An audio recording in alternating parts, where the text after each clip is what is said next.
जे पहिली घटना होती, जे हत्या प्रकरण होता, त्यामधले जे आरोपी होते त्यांच्याविरुद्ध यापूर्वी सुद्धा एक 3-4 गुन्हे दाखल होते आणि ते सर्व 2019च्या पूर्वीचे होते. आणि जे पीडित होते त्यांच्यावर सुद्धा गंभीर गुन्हे दाखल होते, 5-6 गुन्हे दाखल होते त्यांच्यावर. आणि ते 3 महिन्यापूर्वी जिल्ह्यातून तालुक्यातून तडीपार होते, एक्सटर्न होते. अशी पार्श्वभूमी आणि त्याचबरोबर त्यांचे दोघांचे मध्ये एक पर्सनल अफेअर मुळे काही वाद सुरू होता, अशी गोष्टी तपासामध्ये निष्पन्न झालेली आहे. आणि या गोष्टीमुळे ही घटना झाली अशा आतापर्यंत झालेल्या तपासामध्ये निष्पन्न होत आहे. तर सर्व नागरिकांना, सर्व नंदुरबारकर आणि सर्वांना माझी विनंती आहे, या तपासाबद्दल, या घटनेबद्दल जे वेगवेगळी कथन सुरू आहे त्यांच्यावर कोणी विश्वास ठेवू नये.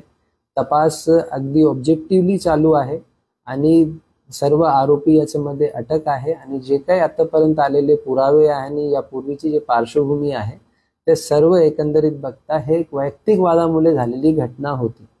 आणि आरोपीला जेवढा लवकर त्यांना सजा होईल त्या रीतीने तपास जलद गतीने सुरू आहे. आणि पोलीस प्रशासनाचा पूर्ण प्रयत्न आहे की यामध्ये नक्की आरोपींना कडक सजा व्हावा. सोशल मीडियावर या दोन्ही प्रकरणामध्ये जे पहिला हत्येचं प्रकरण होता, त्याचबरोबर काल जी घटना नंदुरबार शहरामध्ये घडली, जी कायदा व सुव्यवस्थेच्या परिस्थिती निर्माण झाली होती, अशी दोन्ही घटनाबाबत जे काही वेगवेगळे व्हिडिओज आहे, काही लोक स्वतःचे व्हिडिओ काढून गैर मेसेज, मिसइन्फॉर्मेशन आणि रूमर्स पसरवत आहे.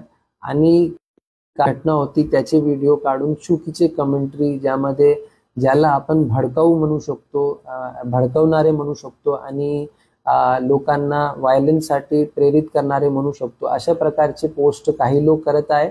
असे लोकांना सायबर सेल नंदुरबारने आयडेंटिफाय करून त्यांच्यावर कारवाई सुरू केलेली आहे आणि काही लोकांवर गुन्हा सुद्धा दाखल आहे. माझी सर्व नागरिकांना विनंती आहे, कुठल्याही प्रकारची जे सत्य परिस्थिती आहे ते व्हेरीफाय न करता आपण पर्सनल कमेंट किंवा पर्सनल टिप्पणी पोलीस प्रशासनाची जे तपास सुरू आहे त्याच्याबद्दल करू नये.